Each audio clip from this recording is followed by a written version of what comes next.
Eu quero falar de um tema que está também tomando conta do país, em nome da própria democracia e da busca de uma sociedade plena, libertária, democrática e justa, que é a reforma política. Por isso, senhor presidente, vou falar um pouco também dessa questão, sem deixar de dizer que o principal pronunciamento meu hoje é em defesa dos caminhoneiros, do acordo, do entendimento. Repito, para aqueles que estão me ouvindo nesse momento, o acordo parcial, que parte foi atendido, espero que o dia 10 se conclua com o acordo final. E aí sim, vocês poderão voltar às estradas, levar o Brasil e poder voltar para suas casas com qualidade de vida, como todos nós queremos. Mas, senhor presidente, o Senado, eu quero aqui cumprimentar, realizou essa semana um belo debate aqui, chamado sessões temáticas, sobre a reforma política. Eu gostaria muito que um dia nós discutíssemos aqui também as questões sociais, com o tema específico, né? Discutir uma situação do trabalhador, do aposentado, do caminhoneiro, chamar aqui também líderes sindicais para usar a tribuna, chamar líderes dos empresários para usar a tribuna e falar dos temas do mundo que a gente chama da responsabilidade social, que eu acho que é muito interessante. Eu cumprimento o presidente da Casa por esse debate. Foi mais que positivo fazer essa sessão temática. A sessão temática contou com a presença do ministro do Supremo Tribunal, Gilmar Mendes, do filósofo Cláudio Weber Abramo e o cientista político que conheci no longo da minha vida aqui em Brasília, que é o Murilo de Aragão, que posso dizer que tenho uma relação mais pessoal com ele. O presidente Renan Calheiros adiantou alguns pontos que serão colocados imediatamente em votação, como, por exemplo, a desincompatibilização dos cargos do Executivo para se candidatarem à reeleição e o fim do voto proporcional para vereadores e deputados em cidades com mais de 200 mil habitantes. Estou relatando o que aqui discutiu. Também o presidente defendeu a adoção de um teto para doações de campanhas eleitorais, a eleição majoritária para deputados, a exigência mínima para que partido tenha acesso ao fundo partidário e o tempo de rádio e televisão. Tudo isso foi colocado aqui. No Senado existem 10 proposições de mudanças do sistema político prontas para ser votadas no plenário. A intenção da Casa, eu sei, é analisá-los. Quando eu faço esse depoimento, eu estou apenas relatando o que foi discutido.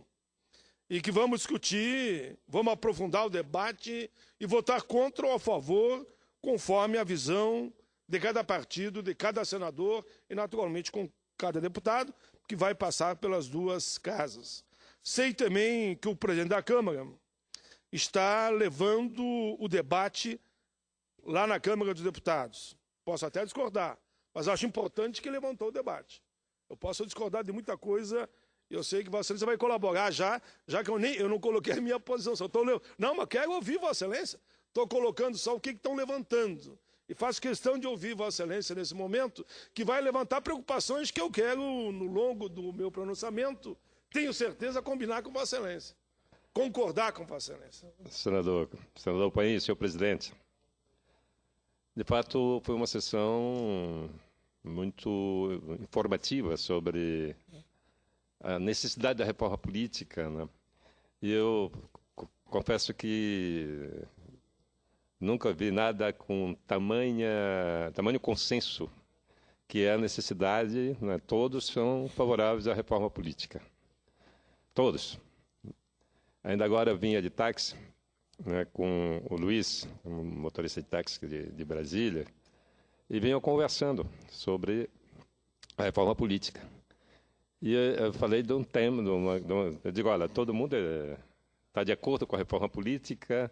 Eu estive ontem numa roda de conversa promovida pelo senador Cristóvão Buarque, um momento muito interessante, de muitos debates, que daqui a pouco eu vou para a tribuna, que eu quero fazer uma análise mais detalhada das discussões de ontem, dessa roda de conversa do senador Cristóvão.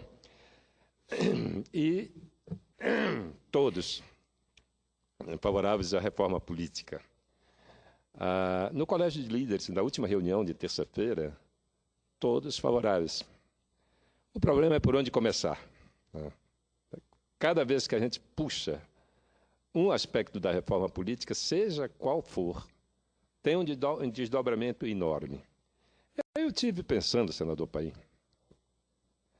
e analisando a emenda 16, a emenda que instituiu a reeleição no país, ela simplesmente diz o seguinte, no parágrafo 5º, diz que presidente, governadores, prefeitos passam a ter direito, poderão ser reeleitos por um único período subsequente, e é só. Eu estou apresentando uma PEC para desemendar essa emenda.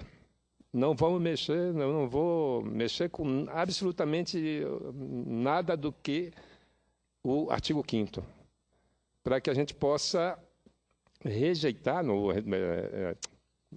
seria, no caso, revogar, não é? Revogar o artigo 5º. A partir desse, se a gente conseguir, como primeiro passo da reforma, acabar com a reeleição, eu acho que a gente vai ser obrigado a continuar o debate e a concluir a reforma, presidente. Bom, porque se todo mundo é de acordo, todo mundo está de acordo, todo mundo concorda com a reforma política, mas na hora de colocar o guiso no pescoço do gato, não é? Fica a dificuldade. Então, eu peço o seu apoio nesse projeto, peço o apoio do presidente, porque se nós lograrmos nessa casa, e eu tenho convicção que isso pode ocorrer também na Câmara, a gente pode dar o passo inicial. Depois do primeiro passo, aí sim nós podemos começar a caminhar. Então, era essa a contribuição. Eu sei que Vossa Excelência tem ideias, e que eu concordo. Nós tivemos aqui, a semana passada, tivemos um debate aqui, na Vossa Excelência na tribuna, e eu concordo plenamente falarmos aqui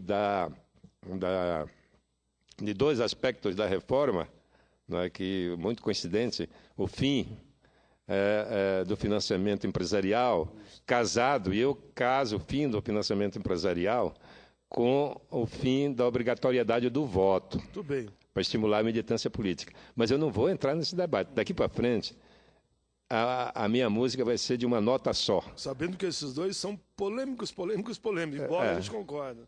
Mas a minha tese é que nós sustentemos a necessária revogação do artigo 5º para poder deslanchar a reforma política. Tudo bem, senador Capiberibe, como sempre, contribuindo muito sobre qualquer tema que se fale na tribuna. Vossa Excelência sempre tem uma posição não de confronto, mas de construção, na busca de soluções e expressando o seu ponto de vista, que só vem ajudar o orador na tribuna. Eu quero destacar aqui que a bancada feminina, tanto na Câmara como no Senado, defendem que hajam medidas prioritárias que têm também o meu apoio na reforma política. Por exemplo, a definição de uma cota de 30% das cadeiras no Congresso para as mulheres. E também, claro, elas querem ter direito a uma parcela do fundo partidário para que elas possam fazer o bom debate e apresentar suas propostas em cada estado e, enfim, no país, sobre a importância da mulher na política. Eu, inclusive, fui relator de um projeto do ex-senador Aníbal Diniz e dei o parecer favorável que, no caso de 2 vagas, uma vaga seja destinada para as mulheres, ou seja, cada 3 senadores de um estado, se essa proposta fosse aprovada, 2 serão homens, no mínimo, e 1 mulher. Claro, pela vontade popular, poderão ser até mais 2 ou 3, ou as 3 mulheres. Mas, enfim, o que percebo, sem dúvida, é que há uma vontade da população brasileira em aumentar a representatividade das mulheres na política. E quanto à questão do financiamento, senador Telmário, a deputada Flávia Moraes, que eu tenho uma relação e respeito muito do seu ponto de vista, claro, na maioria das situações, ela diz: o financiamento é uma das questões que dificultam o acesso feminino na política, pois o poder econômico está mais dominado pelos homens. É fato e é real. Eu dou um gancho aqui, que também eu poderia dizer, como o senador Cristóvão pontuou ali da tribuna, e eu me socorro, inclusive, de alguns dados que ele colocou, senador Telmário, como essa a situação também do povo negro. Todo mundo sabe que a pobreza nesse país tem cor, e a cor é preta. Consequentemente, eu tenho dito isso há anos, e repito essa frase que está quase que carimbada, que o povo negro ele é chamado para ser cabo eleitoral, para fazer campanha, para votar, mas não para ser votado. É só olhar o raio-x do Brasil. Nós vamos ver que são raras exceções de negros vereadores, raras exceções de negros prefeitos, um ou outro. Eu lembro que conheci 2 governadores no longo da minha vida pública governador. Hoje eu acho que não tem nenhum no país. Não deve ter um ou outro que eu não conheço. Todos. Claro que a disputa política ela passa pela questão econômica. Por isso que nós defendemos o financiamento público de campanha para que todos tenham o mesmo lastro, eu diria, financeiro para tocar a sua campanha. Porque senão, no futuro, nós só teremos senadores e deputados, governadores e prefeitos e vereadores detentores do poder econômico, ou afiliados do poder econômico. E, para mim, essa história de afiliado e padrinho é muito bom quando eu tenho o meu afiliado lá, e sou padrinho lá, digamos, da criança por opção do pai ou da mãe que assim me convidaram. Agora, essa de apadrinhar e depois ficar defendendo os interesses do tal padrinho é um absurdo. É como se vendesse a alma ao diabo, me desculpe. Que é exatamente assim. É como se vendesse a alma ao diabo aquele que faz campanha dependendo do aporte financeiro que o seu financiador lhe deu. Fica comprometido para o resto da vida. Ou aqueles casos também que nós sabemos, e não tem por que não falar, de alguém que pega um suplente que é um magnata, se elege com mandato popular, depois tem que ceder o mandato ali na frente ou fazer somente aquilo que ele pede. Isso é vender a alma ao diabo, com todo respeito, é essa a expressão que eu usaria nesse momento e que não pode acontecer. Por isso é que eu insisto muito que o financiamento das campanhas pelo poder econômico tem que ser barrado. O Supremo já está nessa linha e o Congresso também há de acontecer, fazer que isso aconteça. Mas eu quero levantar aqui algumas sugestões para o debate, naturalmente, que a gente pode sugerir, e no debate, aqui no coletivo e na sociedade, que se aprimora o que se pensa e se vai para uma formulação adequada em matéria, por exemplo, da reforma política. A reforma política se tornou tão necessária que mesmo aqueles que não a desejam, que querem manter tudo como está, e tem um setor que quer manter tudo como está, não tem coragem de se colocar contra ela, embora a detestem e, no particular ou no submundo, trabalhem para que a reforma não aconteça. Na verdade, só isso já mostra a importância da urgência da reforma. Há hoje uma profunda desassociação entre o interesse político de alguns, entre aspas, para não dizer muitos, e da sociedade. O nosso sistema político, em vez de favorecer a melhor representação das vontades da população, promove esse infeliz divórcio, que afasta a sociedade do homem público da prática política. Isso não é bom para ninguém, exceto, claro, para aqueles que se beneficiam de forma ilegítima do sistema para bens próprios ou do seu time, da sua corporação. A sociedade precisa valer os seus direitos e fazer valer os seus direitos e cobrar de nós políticos, enfim, do mundo político, a aplicação de suas promessas e tudo aquilo que se comprometeram nos programas e nos palanques. O voto exige consciência e constante reafirmação mediante o acompanhamento do trabalho dos eleitos. Lembro aqui, senador Thelmário, as manifestações de rua que tivemos em junho de 2013, para mim foram muito positivas. Deram uma chacoalhada no país. No entanto, é preciso que tais manifestações, para mim, sejam constantes, na medida em que as promessas feitas não forem cumpridas. Eu acho que a mobilização popular ela é fundamental. Nelson Mandela já dizia, querem me ajudar? Não fiquem em casa dormindo e chorando. Venham para as ruas, contestem e digam o que vocês pensam do meu governo e para onde o meu governo tem que ir. Senão a elite econômica, o grande poder econômico, vai dizer que está tudo bem e eles é que vão ter mais peso na balança, eu diria, da injustiça. Claro, senhor presidente, senador Thelmário Mota, que nós temos também hoje uma descrença muito grande nos políticos e no sistema representativo,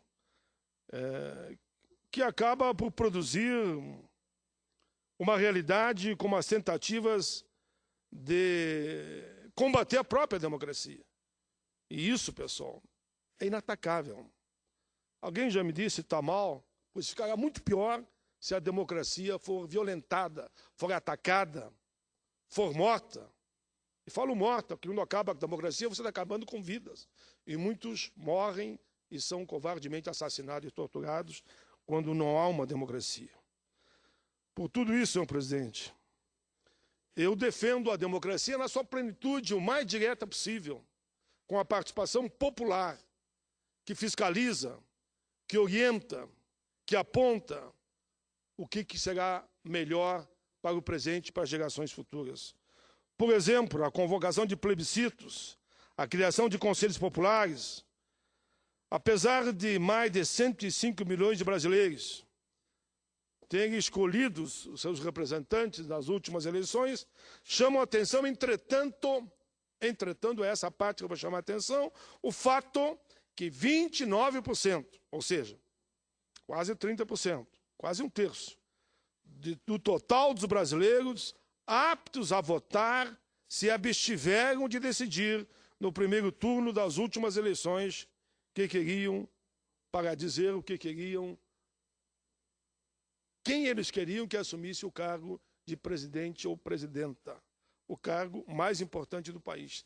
Quando 30% da população abre mão de escolher quem vai ser o seu representante máximo, que a gente fala de comandante em chefe da nação, é que o sistema está mal, para não dizer falido.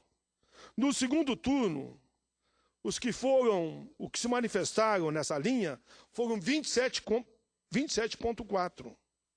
Ou seja, praticamente os 29% também não quiseram votar no segundo turno. Senhor presidente, mais de um quarto do eleitorado não participou da escolha do presidente da República. Isso é grave, muito grave. Aqui nós estamos, claro, arredondando os números. Esses números que apresentei incluem, para chegar a eles, abstenções, os votos brancos e nulos, que também são considerados, no meu entendimento, uma forma de protesto.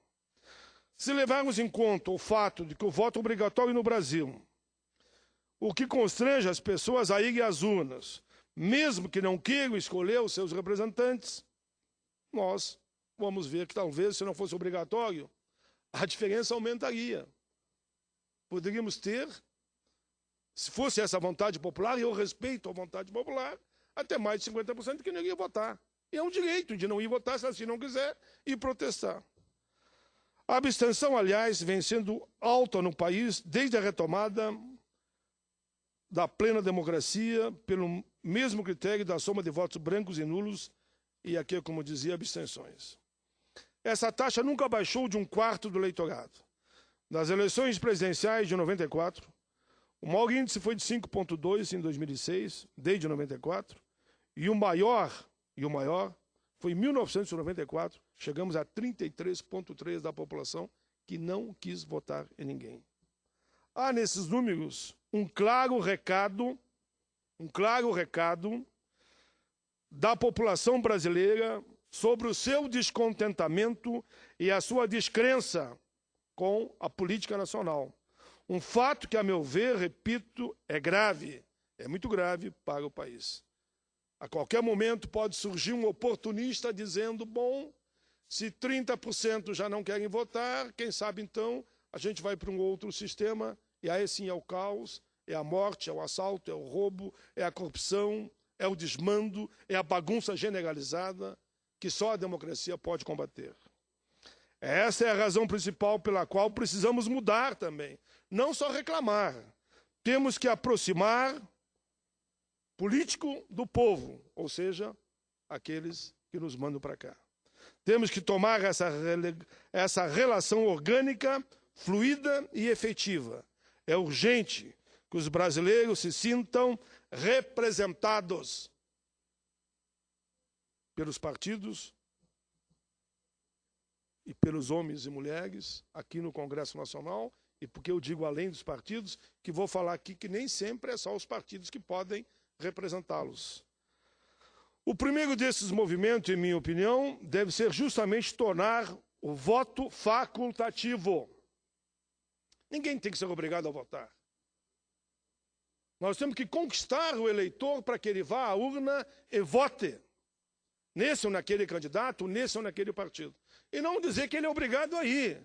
Que se ele não for, ele vai ter prejuízos econômicos, prejuízo na hora de fazer concurso, na base da ameaça. A verdade se faz ao povo brasileiro uma ameaça. E é bom lembrar que a ampla maioria dos países do mundo já optou pelo voto facultativo. A ampla maioria, mais de 70%, 80%, já optaram pela candidatura avulsa e o voto facultativo. O brasileiro não tem que ser obrigado a votar, ele tem que ser conquistado a ir votar. Tem que ser conquistado a votar. Repito, o voto é um direito e não uma obrigação. Senhor presidente, a participação eleitoral da maioria, em virtude do voto obrigatório, é quase um mito. Os números que aqui citei demonstram isso claramente. Além disso, as multas estabelecidas para quem não compareça às urnas são mais um verdadeiro incentivo a você ou protestar mesmo, até porque a multa é uma mixaria, né? Mas não, estão me multando, se eu não for lá, daí que eu não vou mesmo e vou pagar esses R$10, sei lá o quê, os R$5. Também considero uma ilusão acreditar que o voto obrigatório possa gerar cidadãos politicamente corretos, evoluídos, como eu muito acredito. Coisíssima nenhuma, não ajuda em nada. O que torna as pessoas mais conscientes e participativas é o conhecimento, é o saber, é a educação, é a consciência de que aquele que ele mandar aqui pelo Senado vai influir na sua vida. Aquele que mandar para deputado vai influenciar, sim, na sua vida. Aquele que for governador vai ter reflexo, ou prefeito, ou vereador, e principalmente a presidente da República, a presidenta ou presidente. Senhor presidente, é certo que o voto facultativo melhora a qualidade do pleito eleitoral pela participação dos eleitores conscientes e motivados a ir lá e defender a sua visão de vida votando naquele partido ou candidato. Outro argumento a favor do voto facultativo é que ele é adotado por todos os países do mundo desenvolvidos e que têm tradição democrática. Uma medida importante também numa reforma do sistema eleitoral e político é a adoção, no meu entendimento, senhor presidente, do voto distrital mais misto. para o Poder Legislativo. Vejo duas vantagens. Ele aproxima o eleitor e de seus representantes e fortalece, lá na base, os partidos. Os políticos têm que ouvir e prestar conta mais a miúde aos seus representados, que podem fiscalizá-los melhor pela proximidade, e os partidos precisarão ter uma atuação mais programática e efetiva para que se consigam atrair o apoio da população. Para as eleições majoritárias, sou favorável, senhor presidente, ao mandato de 5 anos. Eu não consigo defender a reeleição, acho que a alternância do poder é bom, porque você ali, se você não permitir a reeleição, não significa que você está querendo fazer uma mudança num projeto que deu certo. Só muda a figura. Muda o homem ou a mulher. Mas um projeto vitorioso, né?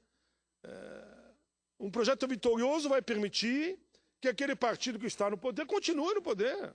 Só muda a figura do homem ou da mulher. Estou sendo bem direto aqui. O projeto que está dando certo, ele pode ficar lá 5, 10, 15 anos. Mas a mudança do dirigente para um outro dirigente, porque o bom dirigente, é como alguém já disse, eu repito, é aquele que sabe fazer o sucessor, né? O melhor mestre é aquele que pode um dia dizer, meu aluno me superou. Então esse provou que é um grande mestre. E por isso eu defendo o princípio, 5 anos para todo mundo, senador, deputado, vereador, prefeito, governador, presidente da República, sem direito à reeleição no Executivo. No Executivo, e aí pode optar para vir para o Senado e aqui ficar 2, 3, 4 eleições, pode vir para deputado federal, pode ir, se é prefeito para governador, se é governador para prefeito, mas a não reeleição no Executivo no mesmo cargo. Dessa forma, os titulares de cargo do Poder Executivo estariam dedicados exclusivamente a realizar um bom mandato e não ficar preocupados só na sua reeleição. O camarada se elege hoje, já fica pensando como é que ele vai garantir a reeleição dele dali a 4 anos. Outro passo importante para o aprimoramento, senhor presidente, do sistema político nacional seria, ao meu ver, a adoção de listas mais mistas. Tudo bem, há quem defenda a lista mista na íntegra. Eu acho que 50% são indicações do partido, mas que as outras 50% possam ser decisão direta da população. Tenho preocupação com a lista fechada. Explico por quê. Pode dificultar o ressurgimento de novas lideranças populares e representativas e os caciques dos partidos é que decidem quem serão os candidatos de ponta a ponta. Pelo menos 50% que decidam na estrutura partidária e 50%, claro, passando na convenção, seriam votados pela população. Defendo, sim, a candidatura avulsa. Já discuti aqui, já falei e percebi que outros senadores já apresentaram o projeto também nesse sentido. Eu lembro do último do senador Regufe, se eu não me engano. E eu venho há anos apresentando esse projeto e sendo derrotado e reapresento. Nesse sentido, aliás, apresentei a primeira vez em 2006. Apresentei na Constituinte, que fui Constituinte e perdi já lá, 2006 para 2008. De 86 para 88. E depois perdi em 2006, em 2002, reapresentei, perdi de novo, e reapresentei em 2006, perdi de novo, mas continuo colocando aqui a proposta da candidatura avulsa e também repito que a maioria dos países do mundo, somente 10% é que não tem candidatura avulsa. 90% dos partidos do mundo, isso não enfraquece partido coisíssima nenhuma. Vou dar um exemplo. Os caminhoneiros, que esse movimento que fizeram, queremos ou não chacoalhar o país. E se resolvesse ter um candidato, qual é o problema? Poderiam ter um candidato deles aqui no Congresso Nacional, sem prejuízo nenhum da força partidária. Eu, por exemplo, sou do Partido dos Trabalhadores. Claro que a máquina partidária ajuda a nós todos a eleger, pela militância organizada em cada município. Mas quem quiser ter a sua candidatura avulsa, como tem na Itália, como tem na Alemanha, como tem na Espanha, como tem nos Estados Unidos, aqui eu poderia citar, inclusive, repito, é só 10% que não tem. Bom, é um direito daquele setor querer lançar o seu candidato independente da grez partidária de cada um. Claro que tudo teria que ter uma regra, tem que ser ficha limpa, tem que ter um número X de assinatura, como todos os projetos que eu verifiquei aqui no Congresso se encontram nesse sentido, e vai ter, claro, a fiscalização que a própria sociedade fará e a legislação aqui exige para todos. Enfim, trato aqui também, estou indo para o finalmente, não é mais possível continuar com as doações abusivas de grandes grupos econômicos, o que resulta, queremos ou não, em corrupção pura e simples. Infelizmente, os exemplos estão aí, né? É como eu disse, é quase que uma corrupção. O casal te dou aí 20 milhões, tu vai te eleger, mas você vai ter que trabalhar para mim lá. Isso é corrupção. Que ele vendeu a alma para o diabo, enganou o povo, nem em momento ele disse para o povo que ele ia trabalhar para esse setor econômico que financiou a sua campanha. E nós sabemos que senador às vezes se elege gastando 30 milhões. Sabemos que tem deputados gastando 20 milhões. Alguém paga, e quem paga a conta? Alguém paga, tem como. Por isso, nós temos convicção, temos muito firme nos argumentos de que temos que terminar com essa história de financiamento privado de campanha que eleva o país a essa situação deplorável, como alguns casos que nós estamos tratando nesse momento. Além de mais, o financiamento público das campanhas é preciso estabelecer limites aos gastos de campanha, sem o que há uma demanda excessiva por recursos financeiros para essa finalidade, em muitos casos, distorções graves, e aí eu repito de novo a questão da corrupção que vem por essas entrelinhas. Por isso, para mim, o melhor mesmo, eu fecho aqui, é o financiamento público de campanha. Também é preciso acabar, queremos ou não, com a indústria de partidos políticos. Todo mundo sabe que existe, não faz de conta que não sei, não vi. Cara, hoje em dia, se quiser, cria um partido, aí de novo vende a alma ao diabo, estou usando muito esse termo, queria mais falar de Deus, mas não estou conseguindo.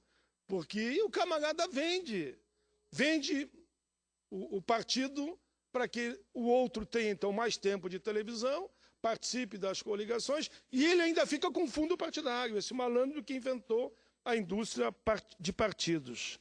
Isso é gravíssimo. Claro que não são todos, mas aqueles que fazem isso têm que ser banidos da vida pública, tem que haver fiscalização e não permitir esses absurdos. Para exemplificar o que digo, no primeiro turno das eleições presidenciais do ano passado, 7 dos partidos que a disputaram somaram um pouco mais de 3,5 de votos, equivalente a cerca de 3,6 milhões de eleitores. A título de comparação, esse número foi de cerca de 1/3 dos votos brancos e nulos daquele mesmo turno da eleição, que somaram um pouco mais de 9,5% do eleitorado, quase 11 milhões de pessoas, é claro que quer dizer alguma coisa. Mas, enfim, são dados, só que complemento. O mais absurdo disso tudo é que algum desses candidatos fazem pregação contra a democracia representativa, contra o financiamento público de campanha, que tem o objetivo de moralizar e combater essa corrupção. Por último, senhor presidente, é preciso corrigir a forma de escolha, no meu entendimento, de suplente de senadores. Eu, de forma muito simples, eu ouço isso, senador Telmaia, senador Capia Beribe, é lá da população. Mas como é que é bem isso, pai? Eu dei para você 4 milhões de votos. Agradeço ao meu Rio Grande. De 6 milhões de eleitores, eu recebi praticamente 4 milhões de votos. Cada 3 gaúchos, eu recebi o voto de 2. Mas depois, pai, como é 2 vagas, eu votei num outro cidadão que recebeu 3 milhões de votos. E ele, com 3 milhões de votos, não pode ser suplente do Senado, já que os senadores representam o Estado. E um outro que eu nunca vi falar, que eu não sei quem é, que é o teu suplente. Você tem toda a razão. Para mim, tinha que ser matemática pura e fria. O senador mais votado é o titular. O segundo mais votado é o suplente, quando é só uma vaga. E o terceiro mais votado é o segundo suplente. A vida é assim. Essa foi a opinião da população. Essa foi a vontade popular. Mas a gente monta uma engenharia e vai ficando anos e anos e anos que permite isso. Que um desconhecido que às vezes nem o senador lembra o nome. Olha, eu queria fazer uma pesquisa aqui dentro. Chegar para os próprios senadores e perguntar quem são os teus dois. O senador que está aqui já, não é o teu caso, está chegando. O senador que está aqui já há uns 6, 7 anos. Tu lembra bem o nome dos teus suplentes? É capaz de muita gente fazer. Como é que é a mesma pergunta? Porque às vezes são desconhecidos. Que naquele momento, por uma conjunção de questões, e que pode ser econômicas, estão ali. Então, para mim, o senador mais votado é o titular, o segundo mais votado é o outro, serão suplente independente da questão partidária, porque tem coerência aqui com a minha questão da candidatura avulsa. Senhor presidente, quero também destacar aqui proposição que, naturalmente, já falei, que dá mais espaço para as mulheres. Mas quando eu falei aqui das mulheres, tanto das mulheres, e destaquei muito das mulheres, eu quero terminar com uma situação que eu me sentiria, digamos, de não ter cumprido com a minha obrigação daquilo que eu olho na sociedade se eu não falar desse último item. Creio que também temos que discutir a questão do negro na nova legislação eleitoral. A grande realidade é que praticamente não há negros da política brasileira, a não ser raras exceções. Raras exceções. Acho até que eu sou uma exceção. Acho até que eu sou uma exceção. São raras exceções. Abdias Nascimento. Abdias Nascimento, a Benedita. Vocês podem ver que, se olharmos a história, de 81 senadores... Romário. Tivemos um lá atrás, um que foi o Abdias, uma que foi a Benedita, uma que sou eu, no caso, o Romário, que está chegando agora, que poderá ser, dependendo da minha caminhada daqui a 4 anos, poderá ele ser o único senador negro, e assim vai. Porque ser negro, eu quero explicar isso para você entender, não é questão só da cor da pele. É assumir a sua negritude. Se me permite, eu não poderia deixar de aproveitar a oportunidade para reconhecer o trabalho de Vossa Excelência na aprovação do Estatuto do Negro. Estatuto de Igualdade Racial. Abdias de Nascimento, de mãos dadas com Vossa Excelência. Trabalhamos junto ali. Eu apresentei o Estatuto da Igualdade Racial há praticamente 20 anos atrás. E foi dialogando, já estava aqui Abdias, dialogando com Abdias, depois com a Benedita, enfim, no governo do presidente Lula, ainda em cima de uma grande polêmica, porque não era o ideal que o movimento negro queria. Aí o Lula disse, olha, vamos aprovar o Estatuto do Paim de uma vez, daqui a 100 anos vocês vão estar ainda reclamando que não é o ideal, mas vamos dar um passo agora. E foi aí que aprovamos o Estatuto da Igualdade Racial por decisão muito firme. Quero reconhecer aqui que o presidente Lula foi fundamental na aprovação também do Estatuto do Idoso. Eu estava em casa e o presidente veio uma ligação do Palácio e a assessoria dizia, o senador, você atende o presidente Lula? Claro que eu disse que atendo sim. Aí ele me disse com todas as palavras, pai, o Estatuto está pronto, vamos aprovar o Estatuto. Naquele ano aprovamos o Estatuto e ele sancionou o Estatuto. Mesma coisa com a política salarial. Foi construído ali. Foi na época do presidente Lula que nós a construímos, da inflação mais PIB, com um amplo acordo com as centrais sindicais. Faço esse gesto que o presidente Lula foi fundamental na aprovação desses estatutos. Mas agora, aqui terminando essa questão do povo negro, as estatísticas no Brasil comprovam que nas câmaras de vereadores, Assembleia Legislativa, Câmara de Deputados e aqui mesmo no Senado é mínimo o número de parlamentares. Olha, se pegar a nível nacional não dá 1%. Se pegar o quadro nacional de número de vereadores, prefeitos, governadores, senadores, deputados, não se chega a 1%, quando a população negra fica em torno de 51% da população do nosso país. O povo negro só é chamado, como eu digo, para votar e ser cabo eleitoral. Mas está fora das decisões do poder. Isso é uma herança histórica, um legado maldito da escravidão que nós temos o dever de mudar. Só lembrando que a cada 10 assassinatos no Brasil, e me assustei muito outro dia quando eu li uma matéria que vou falar ainda em outro momento, que no ano de 2012 foram assassinados no Brasil 50 mil pessoas. Assassinados. Somente num ano, 50 mil pessoas. E a maioria desses, negros.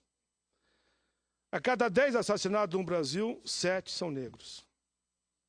A maioria dos pobres do Brasil, de baixa renda, com certeza, de cada 10, 8 são negros. E nós sabemos que quem comanda os espaços políticos, que dá carta no xadrez político e eleitoral é o poder econômico. E ali os negros não estão. Temos que pensar esses números na busca de que todos estejam nos espaços políticos para fazermos o bom combate na busca de uma nova realidade para o nosso país. A nossa Constituição garante, claro, direitos iguais para todos. Mas sabemos que o povo negro, na verdade, ele tem o direito de votar. Porque aqui a chamada democracia, entre aspas, que é assegurada a todos o mesmo direito, e ao povo negro não é o direito ainda de ser votado, em ampla maioria. A estrutura do país é tal, calculem como é que um negro vai se eleger vereador, como é que você vai se eleger deputado, como é que você vai se eleger senador, você não tem condições mínimas de enfrentar a grande diferença no campo econômico. Por incrível que pareça, nós estamos muito distantes do processo que culminou com a grande caminhada sobre Washington, liderada por Martin Luther King, e uma das bandeiras levantadas foi o direito de votar e ser votado. Nós, no Brasil, temos dado efetivamente o direito ao povo negro de ser votado? Não. São raras exceções. Daqueles que conseguem o direito de passar nas estruturas partidárias, de conseguir alavancar financiamento e poder ser eleito. É triste, mas é uma realidade. Nos Estados Unidos, o preconceito e racismo eram explícitos. O bom combate de Martin Luther King, de Malcolm X e tantos outros, e que culmina, então, com a nova geração, com a eleição de Barack Obama. Claro que ajudou muito a quebra de barreiras. Aqui no Brasil, como o preconceito é velado, não, todos têm direitos iguais. Mas por que os negros não estão aqui? Por que só chegaram na universidade, como falou muito bem o Cristóvão, a partir da política de cotas? Que foi tão combatida quando aqui defendemos, brigamos e, enfim, aprovamos, e hoje eu vejo com alegria, revisto como isto é, e vejo reconhecendo que as cotas deram certo no país. Qual é o problema de termos negros também aqui no Senado, na Câmara, e na Câmara Federal, e nos vereadores, e como deputados estaduais? Senhor presidente, Telmário Mota, essas são algumas ideias que eu trago para o debate, sem nenhum sectarismo. Eu acho que o bom debate é que constrói as boas ideias. Compreendo que há muitas dificuldades, mas é imperioso que a gente se dedique a aprimorar a forma da representação política nacional. Não devemos mais adiar ou fugir desse debate, de mudar a forma de fazer política em nosso país. Se desejamos vê-lo em movimento, rumo ao progresso econômico, social e político também, não podemos deixar essa tarefa para amanhã. Devemos fazê-la